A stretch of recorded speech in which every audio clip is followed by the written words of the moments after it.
किसी को भी कानून व्यवस्था तोड़ने का परमिशन नहीं है बिहार में, इसलिए ही ये हुआ।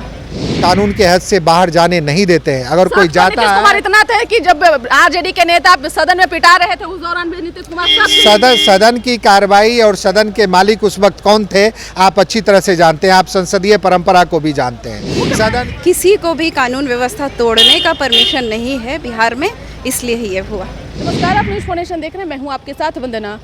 बीजेपी द्वारा बिहार विधानसभा घेराव मार्च के दौरान कई नेताओं और कार्यकर्ताओं पर लाठियां बरसाई गई। बता दें कि बीजेपी ने आरोप लगाया है कि नीतीश कुमार जानबूझकर के यह परिस्थितियां उत्पन्न किए हैं। हमारे साथ बात करने के लिए हैं शालिनी मिश्रा, जदयू विधायक। क्या कहना चाहेंगे इन आरोप जो बीजेपी आप लोगों के ऊपर लगा रही है? बीजेपी जो आरोप लगा रही है वो सरासर गलत आरोप है। बीजेपी को प्रदर्शन करने का परमिशन दिया गया एक पर्टिकुलर जगह तक के लिए। वहाँ से जब बाहर आने की कोशिश की, उन्होंने इस तरफ आने की कोशिश की, तो सेफ जोन में पुलिस कभी नहीं अलाउ करती है। उसमें ही उनको जो भी उनके ऊपर करना पड़ा कार्रवाई पुलिस को करनी पड़ी। और कहीं से भी किसी को भी कानून व्यवस्था तोड़ने का परमिशन नहीं है बिहार में, इसलिए ही ये हुआ। निश्चित तौर पे, लेकिन बीजेपी ने कहा कि लाठीचार्ज इस कदर किसी नेता या फिर कार्यकर्ता पर करना उचित नहीं था। हम लोगों ने तो शांतिपूर्ण जो है मार्च निकाला था। शांतिपूर्ण होता तो कभी नहीं होता। बिहार सरकार माननीय मुख्यमंत्री जी के नेतृत्व में कभी शांतिपूर्ण प्रदर्शन को कभी भी नहीं डिस्टर्ब करती है।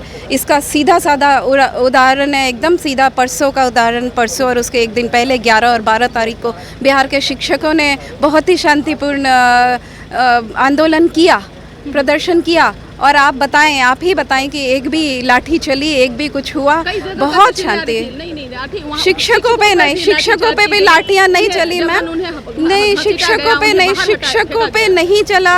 शिक्षकों से भी मेरी बात हुई है, किसानों का कह सकते हैं आप, शिक्षकों पे एक भी नहीं हुआ। मैं शिक्षकों का एग्जाम्पल दे रही हूँ, किसानों पे हुआ। ये शिक्षकों से भी बातचीत हुई है मैडम, मीडिया में भी वो चीजें आई है। बता दें कि बीजेपी ने कहा कि जो नेताओं की मौत लाठीचार्ज के से कारण हुआ है उसका बदला हम लेकर रहेंगे।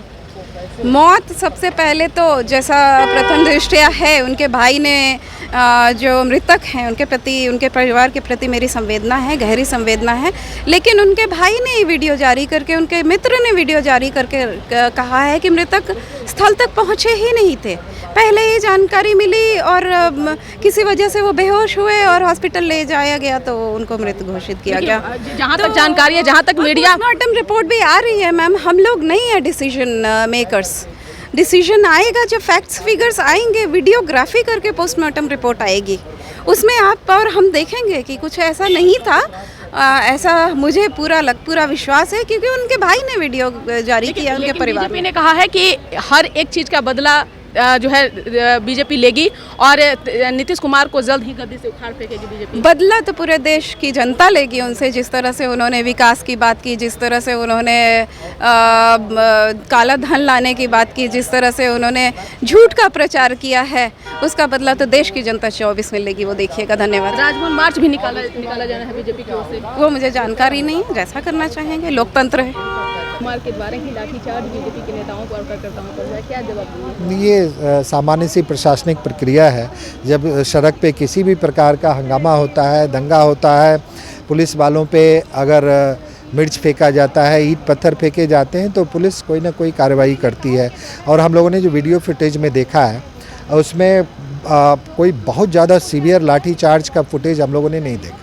हमें तो माइल्ड टू मॉडरेट, और जितने माननीय लोग हैं उन लोगों को पुलिस, और जितने माननीय लोग हैं उनको बड़े जिन्हें मिला हो, शायद पता नहीं आप कौन सा चैनल देख रहे हो। नहीं, हम लोग जो देख रहे हैं आप ही लोगों का सोशल मीडिया पे जो आप लोग दिखाते हैं वही हम लोग देखे हैं। बाकी तो और क्या क्या चीज़ हुआ है और आप लोग क्या क्या चीज़ बना देते हैं ये कहना बड़ा मुश्किल है। लेकिन आपको इतना तो मानना पड़ेगा, तो पहले तो आपके माध्यम से जिनकी चर्चा हो रही है, एक कार्यकर्ता की मौत हुई है, उनके प्रति हम लोग भी उनके प्रति संवेदना व्यक्त करते हैं। और हम लोग भी ढूंढ रहे थे हर जगह पे कि उनके साथ क्या ज्यादती हुई है वो देखा जाए, लेकिन वो कहीं पे दिखा नहीं है। और भाजपा के लोग इतने सजग होते हैं कि निश्चित रूप से अगर ऐसा होता तो निश्चित रूप से उस वीडियो फुटेज उनका भी जारी हुआ होता। बिल्कुल, अगर किसी भी देखिए राजनीति अब बिहार में ऐसी ऐसी अब देखने के लिए मिल रही है कि अब तो क्या क्या कहा जाए, सड़कों पर ही नहीं, जो काम सदन का है वो काम सड़क पे लोग करते हैं। कल सारे सदस्यों को, माननीय सदस्यों को सदन में होना चाहिए था। वो सदन में आके अपनी बात को, जनता की बात को ना तो कहते हैं, मैडम सुनिए, ना तो बिहार के मुद्दे कहाँ उठाते हैं।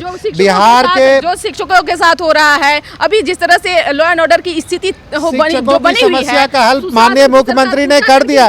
चूंकि शिक्षकों की समस्या का हल माननीय मुख्यमंत्री ने 10 तारीख की पहली बैठक में ही कर दी है। और एक बैठक होगी सदन समाप्ति के बाद, उन्होंने कह दिया है कि बैठक होगी, उसमें शिक्षक के प्रतिनिधि रहेंगे, जनप्रतिनिधि रहेंगे और उनकी जितनी भी जेन्युइन समस्या है उसका समाधान होगा। आप सुन लीजिए, और यही कारण है कि कल की रैली में शिक्षकों का कोई योगदान नहीं था। काल भाजपा के कार्यकर्ता थे। पहले ही डरा दिए ना, पहले ही आप लोग डरा दिए कि अगर आप लोग शामिल होंगे तो आप लोगों की हाजिरी काट दीजिए, आप लोगों को पैसा नहीं दिया जाएगा। शिक्षक समुदाय लोगों से, शिक्षक समुदाय लोगों को के मन से डर कैसे निकलता है ये शिक्षा दिवस, वो डरने वाला समुदाय नहीं है। ये आप लोगों की अपनी एक मनगढ़ंत कहानी है। आप इतना माने कि अगर किन्हीं के साथ कोई ज्यादती हुई है, अगर कानून को हाथ में लिया गया है, तो माननीय मुख्यमंत्री जानते हैं कि इस मामले में कितने सख्त हैं। वो किसी को भी कानून के हद से बाहर जाने नहीं देते हैं। अगर कोई जाता है, इतना था कि जब आरजेडी के नेता सदन में पिटा रहे थे उस दौरान भी नीतीश कुमार सदन की कार्रवाई और सदन के मालिक उस वक्त कौन थे आप अच्छी तरह से जानते हैं। आप संसदीय परंपरा को भी जानते हैं। सदन के अंदर जो कुछ भी होता है वो अध्यक्ष होते हैं, और तब कौन ये कार्य कर रहे थे ये आप लोग को पता है। किसी का बदला नहीं, कोई बदलेबाजी, राजनीति में कोई बदलेबाजी नहीं होती है। हम सभी देखिए, जितने भी हम लोग विधायक हैं वो सब एक ही समुदाय के लोग हैं। इसमें बदले की बात नहीं है। वैचारिक विरोध होता है, आपस में वैचारिक विरोध हो, लेकिन वैचारिक विरोध की सीमा विचार तक रहे तो वो ज़्यादा अच्छा है। इस आप लोग देख रहे हैं कि सदन में कैसे लोग कुर्सी पे चढ़ के कपड़ा उतार के हंगामा करने का प्रयास करते हैं। ये सब बिल्कुल बेमानी। अब उनका ले लीजिए आप बाइट। निश्चित तौर पे तो आपने सुना कि क्या कुछ कहना था राजकुमार जी का, जो जदयू के विधायक हैं। इस खबर पर इतना ही। बने रहे न्यूज़ नेशन के साथ। धन्यवाद।